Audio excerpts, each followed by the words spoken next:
Welcome to our BioLongevity Doc podcast. What is this podcast all about? My guests and I will discuss holistic aspects of dental health, but also overall health and related lifestyle, longevity, what used to be called anti-aging or better aging, but nowadays we say longevity, whatever that means. Ultimately, it's about aging autonomously, responsibly and self-determined, staying fit and vital to experience maximum joy in life. However, it's also about prosperity. I don't mean that in a primarily monetary sense, like everyone swimming in money. If someone wants that, they're welcome to it. But it's about well-being, about everyone doing well, and ultimately certain material aspects do play a role in that. And everyone has to define that for themselves. So it's about overall health with a focus on holistic dental health, biological dentistry being the key word. And it's about lifestyle, and it's about sharing knowledge and, raising awareness about certain specific connections. My personal focus is, of course, my professional background as a long-experienced biological dentist, actually more from a high-tech, prevention-oriented practice background with quite a lot of clinical experience over 30 years with tens of thousands of treated and rehabilitated patients. And similar patterns actually keep emerging over the decades. And I'd just like to share a bit of that experience with you, because not everything is as it's written in textbooks, and certainly not the way it's often taught at universities, although that's not always wrong, of course. A lot of it is correct, but it's far from sufficient, I would just say. And of course, it goes far beyond actual dentistry. It's basically just one playing field, an important sub-area of all these mentioned aspects, because everything is connected. It's always about the complex networking, and that's how we'll move from one topic to another. And as a current starting point, I'd like to use my latest book. It's called The Silent Root Cause. And as the name suggests, it's about silent causes or root causes, so to speak. And of course, it's meant to have multiple layers of meaning. It's about the silent causes of dental diseases, for example. But the word silent is also in there. It's primarily about the hidden, not loud, meaning not painful, perhaps not so well known, perhaps often underrated and unknown dangers and the resulting consequences, initially typically for dental and oral health, and this is the crucial point, naturally above all resulting from that for overall health as well. And there are an incredible number of interesting and, for many of you, probably unknown connections.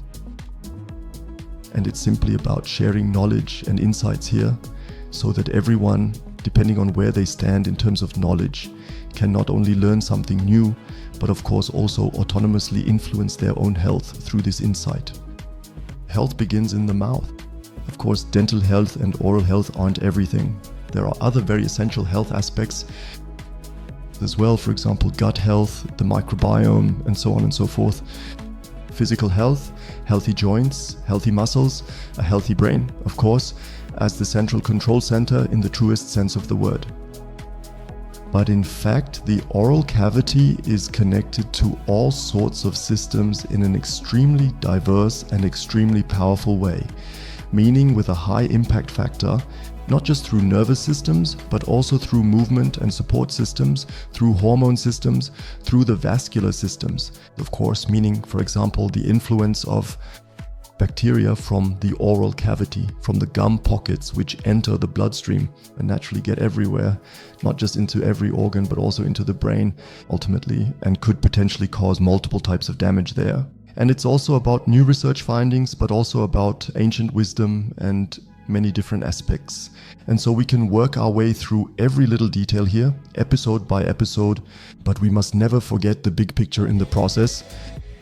So lifestyle is an enormously important thing, and of course linked to that is one's own nutrition, the quality, the ingredients, the timing of nutrition and other lifestyle factors, exercise, hygiene, oral hygiene, and also emotional and mental aspects play a very, very large role, as well as the whole attitude towards life and life circumstances.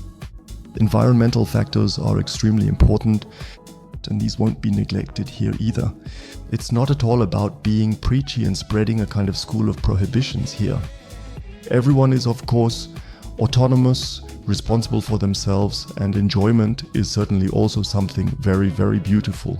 It's simply about learning which balance might be more conducive to health and which imbalance might be more conducive to disease. But everyone should be able to shape their own destiny. The keyword epigenetics is crucial because ultimately we know from modern epigenetic research that we ourselves, through epigenetic factors, actually have control over most things. Of course, there are genetic factors that we all essentially have to accept as fate. We can't escape those, but with epigenetics, and that's the good news, we actually have most of it under our own control in a way.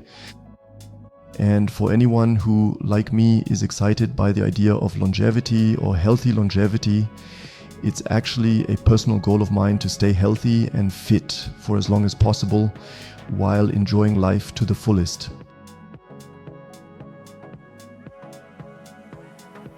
And longevity is always about thinking in terms of decades too.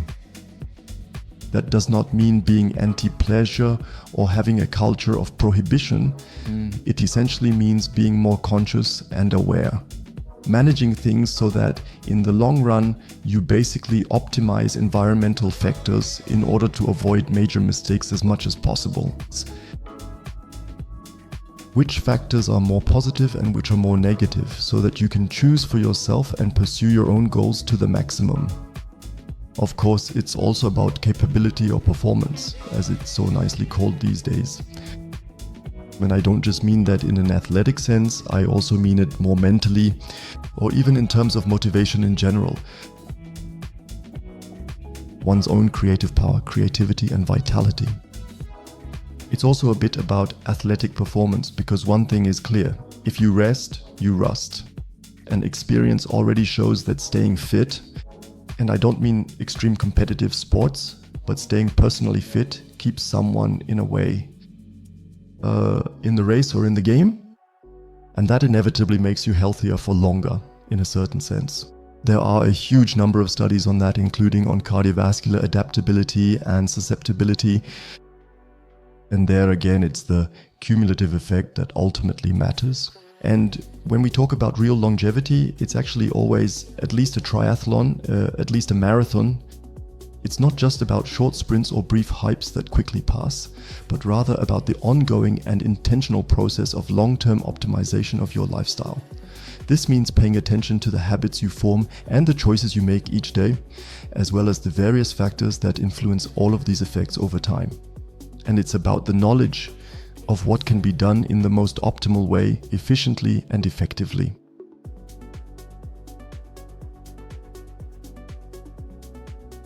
Exploring knowledge topics like AI, for example, because AI is neither a curse nor a blessing, but basically just a new world that, if you're socialized in a somewhat modern world or environment, you really can't avoid these topics.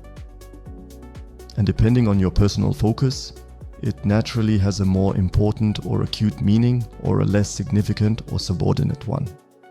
But the goal of this podcast is also to, highlight current developments and to learn more about them. We will also make sure that with appropriate, let's say, technical contributions, expert articles, we might bring in one or two aha moments for many of you.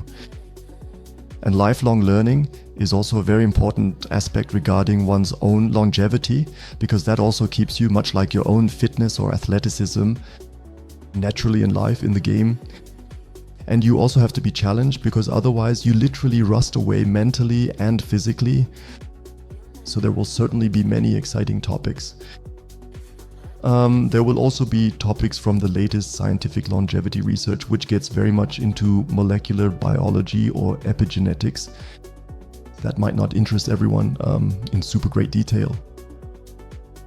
But we'll see, it will always be a balance between individual aspects of the current science space, and it will also be a lot about aspects back to the roots, as they say. So good old proven knowledge that has stood the test of time over generations will also be considered. And if you look closely, It's the case that much in the modern science space, the latest scientific detailed research carried out by experts in the field actually confirms the reasons why one thing or another, something that has been recognized and accepted for generations, truly works as it does. We just know now exactly why it works in a certain aspect, be it ice bathing or whatever else. That was already known in the past many decades and generations ago, or sauna and sports and exercise and various types of gymnastics, which goes back to the Greeks, or yoga, Ayurvedic, Indian. Nowadays, in modern sports science or in modern longevity research, biomolecular research, genetic research, we know what might work and how in minute detail, but the big picture as a whole must, of course, never be ignored. Otherwise, you end up measuring yourself to death and knowing all sorts of tiny details, but forget to just go into the woods or listen to beautiful music, for example. So we're trying to achieve an interesting mix, and we'll soon begin with the first content-focused episode. And sorry for speaking from my very own perspective there. We will start with oral and dental health from a holistic perspective, because from there we can already get very deep into other areas. We'll be bringing up the topic of nutrition and the connections, and of course supplementation, or how you can tune things, because there are so many interesting, really very effective things. And if you have any comments or requests regarding content, then please let us know so that we can respond to them if necessary. So enjoy listening to or watching the podcast, depending on where you're watching the video or listening to the audio. Until next time. I almost forgot the most important thing. We also have the Health and Wealth Privacy Framework, the Biolongevity Framework. My wife, Dr. Barbara Border, has a super interesting podcast and a super interesting channel, which is more about these health, wealth, and privacy topics, the biolongevity framework as we call it. And there will be a very close cooperation in terms of content. And I'd just like to encourage you to take a look at the corresponding posts.